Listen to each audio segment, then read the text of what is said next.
internet connectivity from the Philippines. Okay, thank you. Okay. Of course, my let me share with you my presentation outline or material. Can you see or virtually see my presentation? Yes. Yes, we Yes. can It see. is. Thank you. We can see now. We can see now. Thank you so much.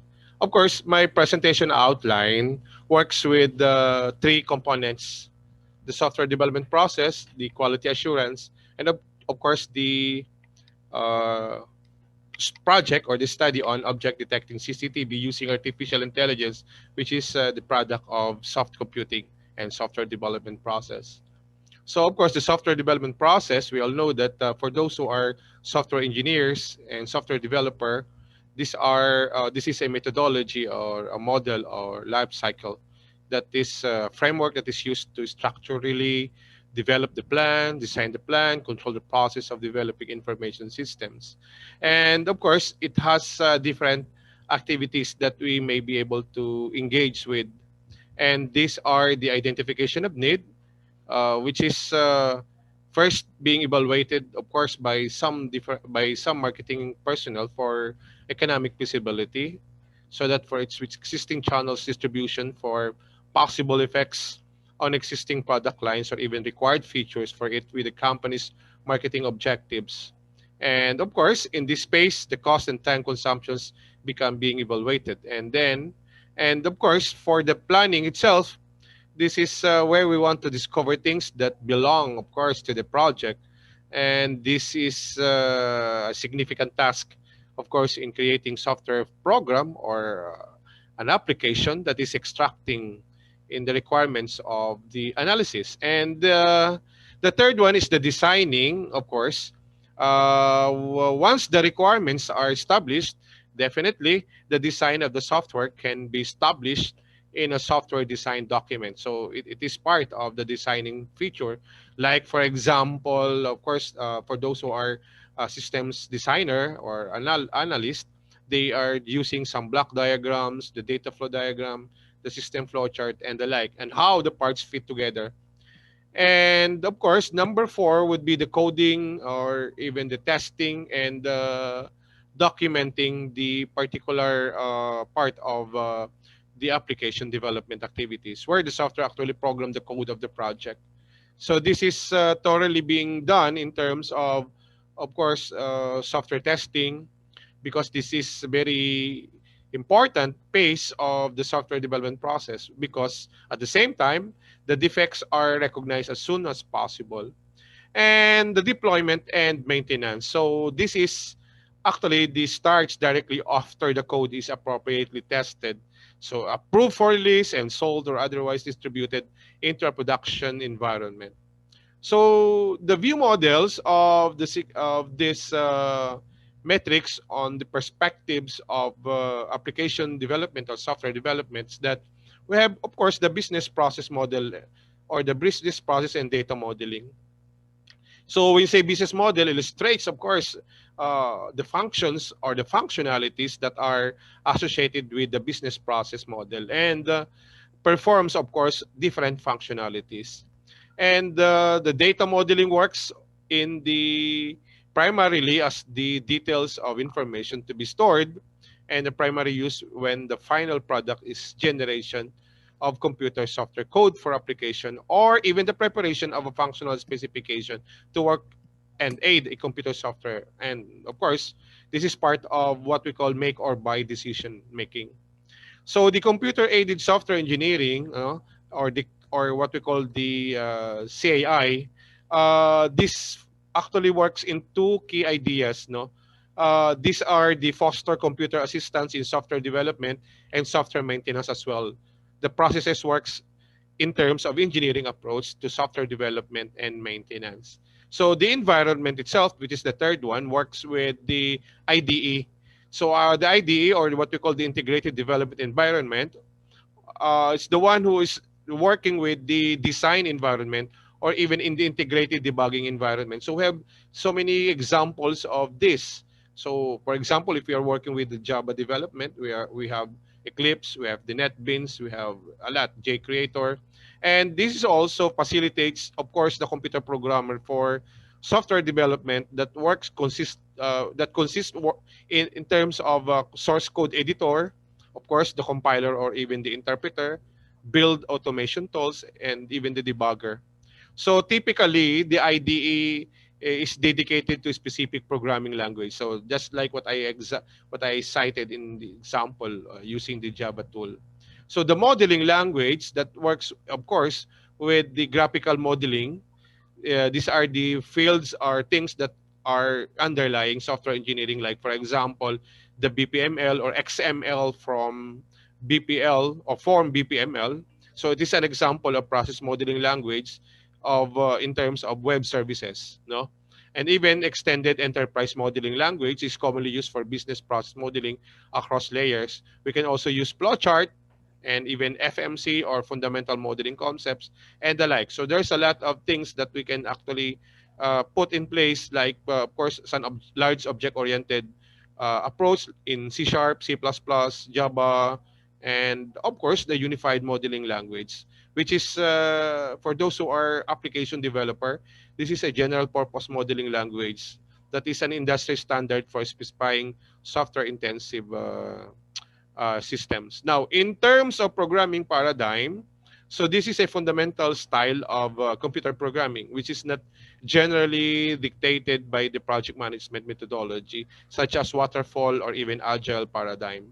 And of course, last but not the least is the reuse of solutions. So this is the process creating software from, of course, in defined software processes. So it is a software framework and also a computer-based software engineering or even a service-oriented programming. So these are very significant in terms of application programming interfaces or even open source documentations. Why? Because, of course, it provides free code solution for software developers to reuse and implement into use new applications or designs. So the top four software development methodologies in this era, of course, uh, first would be agile development. So it has four different stages or three different phases, which are the planning, the collaborating, and deliver. So the pros are things that can be working with agile software developments that it allows software to be released in iterations. So this also allow the users to realize software benefits earlier with frequent incremental improvements. But the disadvantage is this method rely on real-time communication. So new users often lack with the documentation they need to get up to the speed with, of course, with respective client or beneficiary of the application. So agile development are similar to rapid application development. So that can be inefficient in large organizations. The second would be the DevOps that has, of course, the plan, deploy, operate, and even the monitor. So these are the things that are working with the different stages of the DevOps deployment methodology. And of course, the pros of DevOps is it is focused on improving time to market. So lowering the failure rate on new releases, it's shortening the lead time between fixes and even minimizing disruption while maximizing reliability. So companies that use DevOps methods benefit by significantly reducing time to market and even, of course, improving customer satisfaction, the quality of the software, because it runs, of course, in the software quality assurance as expected, and employee productivity and efficiency. But of course, there is always disadvantages of it. So some customers doesn't want or don't want continuous updates to their systems, especially those companies that have a lot of adult individuals or employees. Why? Because some industries have regulations that require extensive testing before a project can move to the operation space. So these are things that can be considered whenever you are actually working with the methodology of software development. Another one is the water development method. Others says that it is a traditional one. Yeah, it is very old methodology in software development, but it is extensively being used even in this present trend of approach in application development, because this is most traditional software, and each space must be 100% complete. As you can see here, once we work with from the requirements to design to it has only one arrow going down, but there is no arrow going back.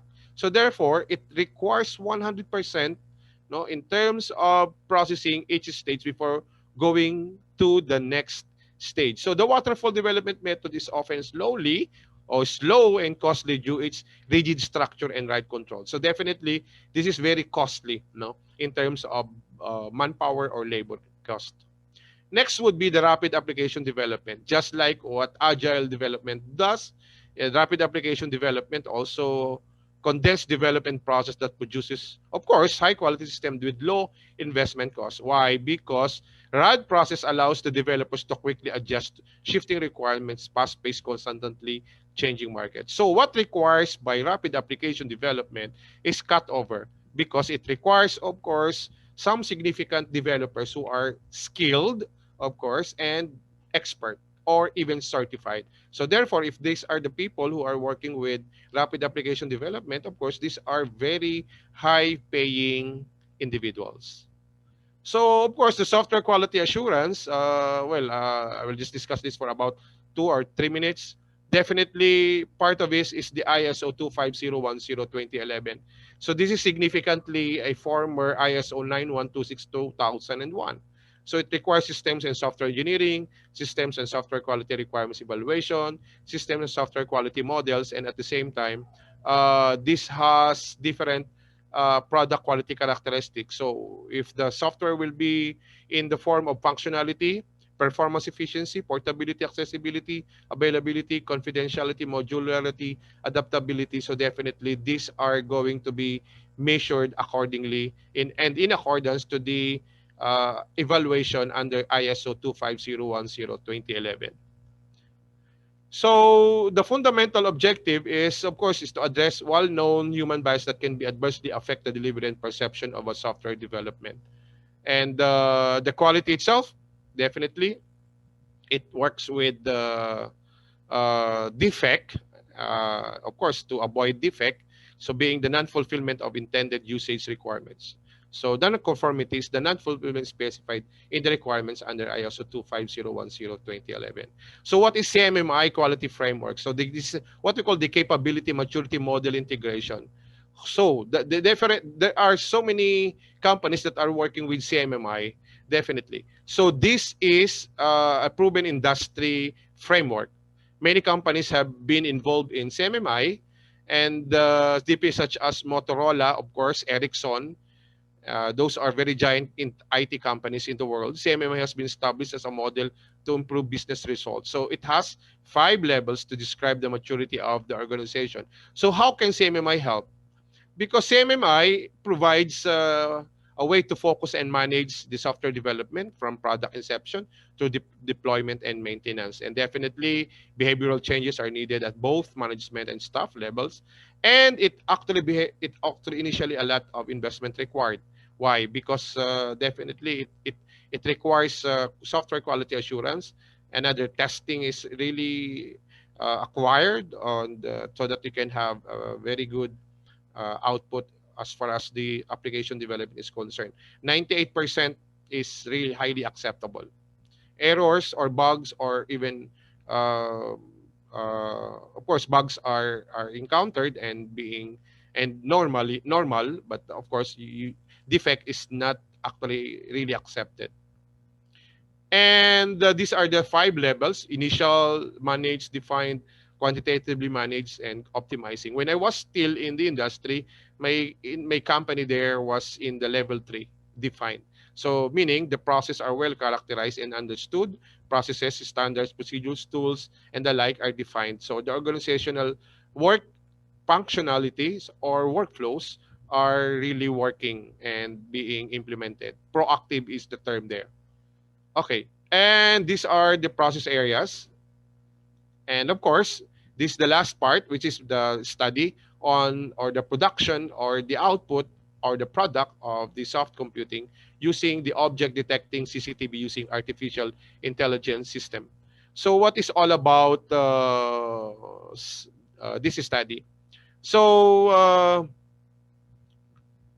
First would be the input process output. So what is all about this? So the researchers used a camera module connected to a Raspberry Pi and with the video footage acting as the inputs to the system.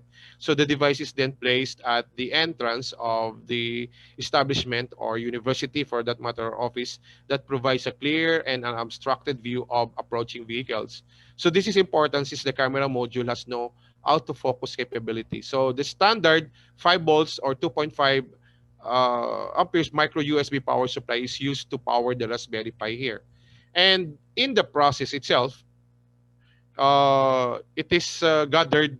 The gathered footage here will be, or rather, the gathered footage of the camera will then be sent to the main server through local area network. So this is a LAN-based technology, and the main server will then run the license plate. When you say license plate, it is the license or the plate number of the car, and detection mode on the video footage, which will check for license plates in each frame. And after processing, the detected license plate is segmented and processed by the optical character recognition model. So there's also a GUI, or the graphical user interface, that displays the license plate number, which are the date, the plate numbers, the date, time where the license plate is scanned. So every scanned license plate will determine if the cars are registered in the establishment or not. Another one is the output. So the output itself works with it has two outputs, the red and the light, no, red LED lights. So the camera will be streamed to the personal computer or PC, wherein the license plate detection process will run. So once a license plate is detected, it will determine if they are registered or not. So the other output is where the system will give a notification to the security officers using an LED indicator, so which could either be color green, that indicates if the detected license plate is registered or recognized, or color red, that indicates if the license plate is not registered. So we use, or I use, a software, agile software development approach here, because it provides the flexibility needed to complete the software, since some development stages take a huge amount of time. Just like I mentioned, this is it only takes it only took for about 4 to 5 months to finish the project. So the other one is the process of the Centroid tracking algorithm. So what is all about this? So in the first box here, register the bounding box coordinates on computer centroids. It actually works by registering the detected bounding boxes of an object, a list, and assigning a unique identification number to them. So another list keeps a track of registered, of course, bounding boxes that are not detected in the current frame. So the researcher used the dictionary, the data dictionary structure in, of course, Python programming language to accomplish this, although it can be done using the data structures or even working with the algorithm itself. So the state of the registered bounding box is updated when a frame is processed, and therefore the state of the registered and therefore, if a bounding box is not updated in the next frame, its counter in the list is of disappeared frames is actually increased, and after a set amount of frames, it is removed from the list and, of course, deregistered. So this part and how the process of Centroid tracking algorithm works in the application. So in terms of system configuration, definitely it is working with the commercially, this is actually working as commercially available products in the local market, because as mentioned in our area here in the Philippines before, the availability of ALPR technology is not yet widely implemented in the country. However, some companies provide ALPR services but still require quotation for the pricing. So Smartcom is a company, or a Korean-based company, that also has a branch in the Philippines that specializes in developing and manufacturing electronic-based devices. So this is example of the LPR system that works in the technology. And this is the setup of the camera, wherein the server location is within or inside the guardhouse, and the LED bulb is on the area where the car can work with in terms of entering the vicinity of the establishment or the company. So this is basically, in this particular Raspberry Pi cameras work here and being detected, and then after that, all this identified number or car plate will be registered and be transferred or even connected to the server. And of course, the implementation of the design works, of course, in terms of what, as I have mentioned a while ago, the two LED colors of the light, red and green, that recognizes if the registered plate number, if the plate number is registered or if the plate number is not registered. So this is the prototype. Now, so the reliability of the object detecting CCTV using the intelligence system with real-time analysis, as far as the evaluation is concerned, the average precision is 99.89%. While of course this is exactly the attributes of it. Precision itself is 99%, and the intersection over union is 86.54%. So this table shows the total detection counts or number of images detected during the pilot test or training. So the total count is 1,000, more than 1,000, or to be exact, I think 1,010 or 1,007. The average precision of license plate detection is, of course, as I said, that's 99.89, which means that the license detection is highly reliable. So this is exactly the product of the software development. Thank you. Thank you, Dr. Pastru. Thank you for your good presentation. Now, are there any questions?